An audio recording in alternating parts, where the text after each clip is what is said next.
सर्दी तो बचने वास्ते घरेलू उपाय बहुत सौखा। कमर दर्द जुकाम खांसी वास्ते हाफ चम्मच देसी घ्यो लिया, 1 चम्मच ये बेसन का पावांगे।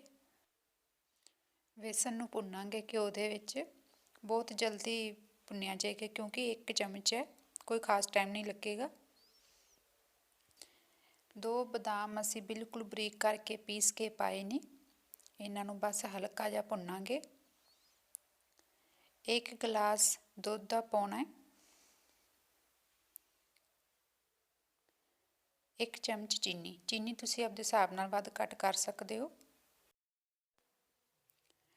सर्दी दे विच जेकर रूटीन दे विच तुसीं दुध पीओगे ते बहुत ही राहत